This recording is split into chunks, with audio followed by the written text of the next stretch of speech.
Okay, so we continue with Sif Tes. The Mechaber says, Lokach mimenu mea ketzitzos. Let's say you purchase from somebody 100, the word over here would not be pairs of tefillin. The ketzitza is the bias. So mea ketzitzos is 100 batim. So you bought from an Eina Yehudi 100 closed batim with parshas inside. And this is a person who's not a mumcha. So you purchased from a non-mumcha 100 closed batim. The Mechaber opened up Sif Tes by saying, Lokach mimi she'ena mumcha tzarich lebodkan. When you purchase closed batim from an Eina mumcha, you have to check them because you have no way of knowing that they're kosher. Now you bought 100 closed batim from a non-mumcha. Says the Mechaber, do you have to check all 100 batim? Says the Mechaber, no. Boidik behem shalosh ketzitzos. You have to check 3 batim. You have to open up 3 batim, take out the parashas, and check them. Shtayim shal rosh.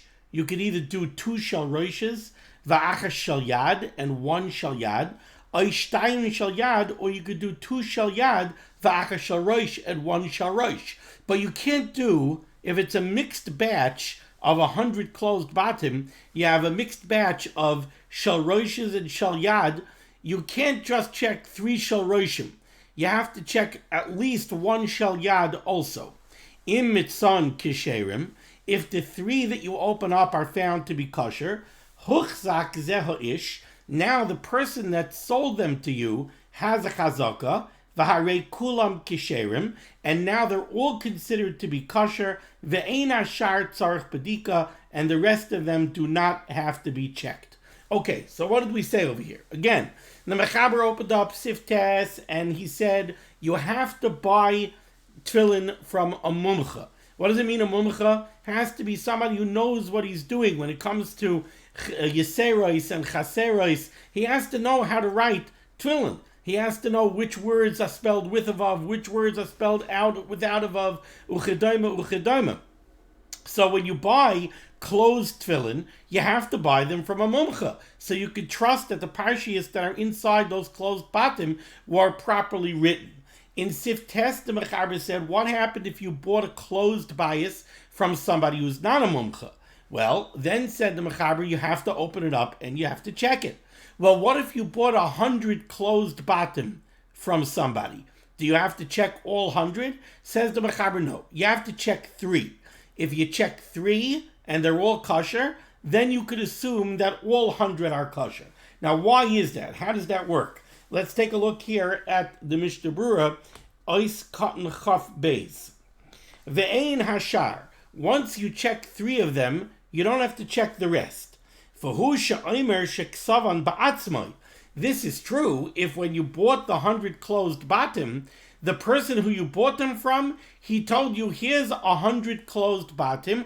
I wrote all of the parshiyos that are inside all 100 batim. So now you know that they were all written by one person. If you check 3 and then kosher, and they're all kosher, so then there's a chazaka, that the same way those 3 are kosher, the rest of them are kosher. Or maybe he says not that he wrote them all, but he says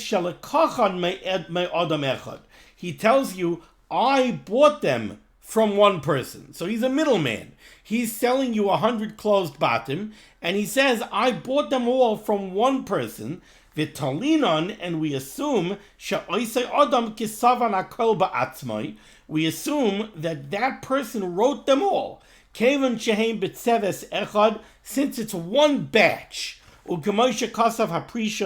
this, a source for this can be found in the Prisha on the Torah over here in Siman Lamed Tes, in Sif Cotton Daled. So what the Mechaber is telling you is, you bought a batch of 100 closed batim.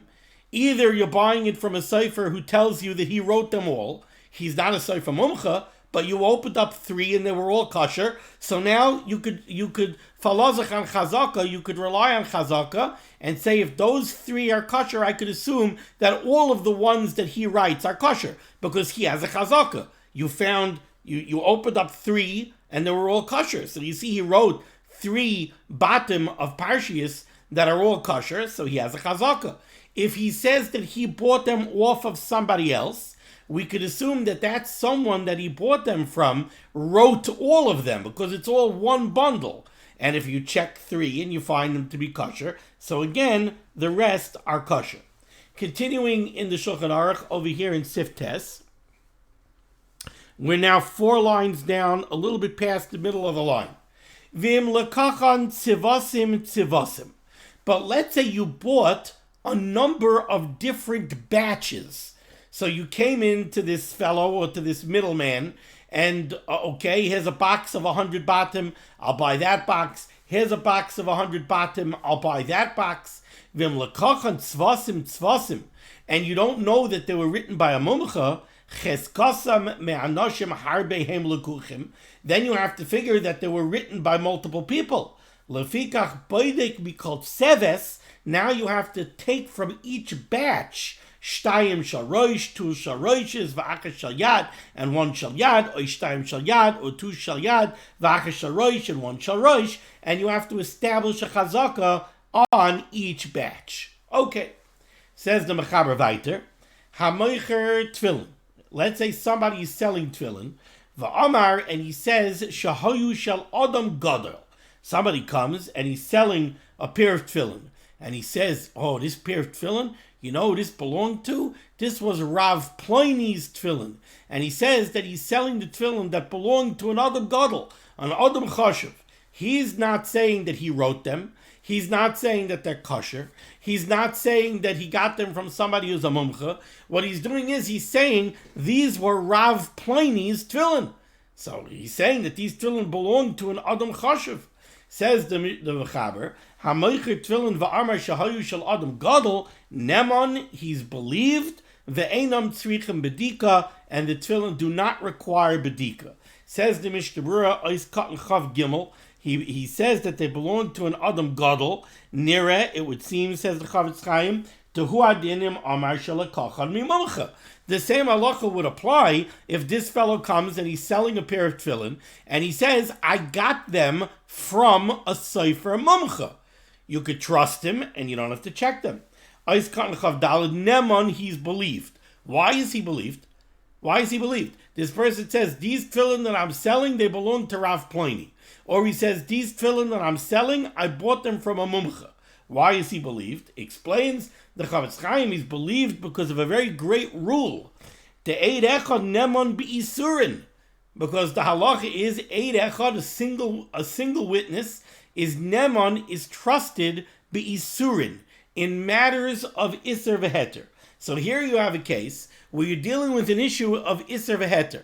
We don't want to know, are these tefillin kosher tefillin, or are they pasul tefillin? You have here an Eid Echad. The Eid Echad says, I got these tefillin belonged to an Adam Chashuv. You could trust him. In the context of whether or not tefillin are kosher or pasul, that's isurin, you're allowed to trust an Eid Echad. So you could trust him that he got them from an Adam Chashuv. Or if he says, I got them from a Sefer Mumcha, you're allowed to trust him that it came from a Sefer Mumcha. The Kasav of Magen Avram writes, Tal kol panim, still in all, even with the halacha of Eid Echad Neman be'isurin, be'inon shemakirin oisai shehu muchzik bekashrus. This Eid Echad, this single witness who's telling you that these tefillin belong to an Adam Chashuv, you have to know that this person is at least a trustworthy person. You have to know that he has a cheskes kashrus. You have to have some idea who he is. You recognize that he's a muchzik bekashrus. He's not some stranger who you just met for the first time. You have no idea who he is. How could you give him any trust at all? Ayin Yeredesim and Kuf Yotesiv Beis Bahagot. If you see that this person who's trying to sell you the tefillin, if you see that he himself wore these tefillin, Nemon b'chol gavni, then you could definitely trust him. You certainly don't have to suspect that he's willing to do an isser on his own. Vayin Sham B'Shach Siv Katan Aleph. So what happened over here? The Eid Echad told you these tefillin belonged previously to an Adam Chashuv. Or the Eid Echad tells you, I got these tefillin from a Sofer Mumcha. So we established that you're allowed to trust them because Eid Echad Neman B'Isurin. Still in all, how do I know that they're kosher tefillin? In the first case, he's saying that they belonged to an Adam Chashiv. All right, maybe they belonged to an Adam Chashiv, maybe he wore them for 20 years, and then they wore out, and maybe now they're puzzle. So just because they belonged once upon a time to an Adam Chashiv, how do I know that I could wear them now? How do I know that they're kosher now? Says the Mishnah Berurah, Ve'enam tzrichim b'dika, you know why? Shechazaka al chaver, there's a chazaka on a chaver, on an upstanding person, she'enoi moitzi b'tachas yada davei she'enoi mesukin. If they belonged to an Adam Chashiv would not allow them to go into the hands of another person while they're puzzle, because he's letting out from under his hands puzzle tefillin that somebody could be nichshal with. He knows he has puzzle tefillin. He's giving them out from under his control. He's giving them to another person. Who knows what that person is going to do with it? An Adam Chashiv would never do that. He wouldn't let the tefillin out from under his hand if they were puzzle. So if a chaver, an Adam Chashiv, allowed these tefillin to get out from under his hands, you could assume that they're kosher. So it's a two-step process. You're believing the middleman that the tefillin previously belonged to an Adam Chashiv. That's based on Eid Echad Neman B'Isurin. And now you're trusting that the previous owner, the Adam Chashiv, would not have been moitzi these tefillin mitachas yadai if they had become puzzle. Okay. Now we move on to Sif Yud. Tefillin shehuchsiku bekashrus. This is a very important halacha that many people don't know. They mix up the halacha of tefillin with the halacha of mezuzah. And that is the question of how often do tefillin have to be checked. Says the Mechaber, tefillin shehuchsiku bekashrus. Tefillin that have a cheskes kashrus. You bought tefillin from a mumcha. So these tefillin are kosher tefillin. Okay, you're putting on the tefillin every day. There's no damage to the bottom. Your tefillin didn't chas v'chalila get caught in a flood. There's nothing has gone awry with these tefillin. You have absolutely no reason to suspect that anything happened to the parshas that are inside these closed bottom, right? You had kosher parshas. They went into bottom. They've been sealed up for 20 years. The tefillin have been adequately protected for 20 years. The bottom are intact and have never been opened. So there's absolutely no reason to be concerned that anything could have happened to the parshas that are inside the bottom. Therefore, says the Mechaber, tefillin shehuchsiku bekashrus, tefillin that have a cheskes kashrus, einam tzrichim bedika la'olam. They never require bedika. They never require checking. However, if you only put these tefillin on once in a while, then they have to be checked twice every 7 years. So the tefillin that you put on every day, unless something happened to give rise to a question that maybe something happened to the tefillin and maybe they became puzzle, but if nothing ever happened, they never have to be checked. But if you have a pair of tefillin that sits in a closet, and it's only worn once every year, then you have to check it twice every 7 years. The Mishnah Berurah is going to say because tefillin that are left and that are not used, we have to be choshish, maybe they got moldy. Maybe they got damp, they got moldy, they never got aired out, and maybe that got into the bias, and maybe it affected the parshias. But other than that, you don't have to check them. Says the Ramah Hagah, now let's say you have tefillin that you only wear once in a while, so they have to be checked. If you don't have a sofer who knows how to open them up, check the parshiyos, velachzar uletafran, and then close them back up again, yenichem kach b'loy bedika, the Ramah says b'dieved, you could put them on without checking them. Even if it's a pair that doesn't often get used, you could still put them on without checking them. Says the Mishnah Berurah, Ois Katan Chafav, La'olam, tefillin that have a cheskes kashrus, they never have to be checked. Why? Explains the Chavetz Chaim. Shekol zman shechipuyan shalem, as long as the bottom are intact, harein becheskasad min adin, they still maintain their halachic chazaka that they're kosher. There's absolutely no reason to be concerned that somehow a letter on the parshas inside the sealed bottom got erased, or somehow the parshas developed a hole. But the Chavetz Chaim in the Mishnah Berurah says, still in all, and he brings this down from a Magen Avram, Nachain, it would be proper lebadkan to check them, because the parshas could get ruined by virtue of sweat. Now, this may be applied back in the day when they wore dakas. When they wore dakas, where the hide, the oil of the bottom, was very, very, very thin, so the moisture of the sweat may be penetrated through the leather of the bottom, it got to the parshias, and it affected the parshias. By gasses that we wear nowadays, to say that the zayah penetrated the hide of the gasses and somehow affected the parshias, no.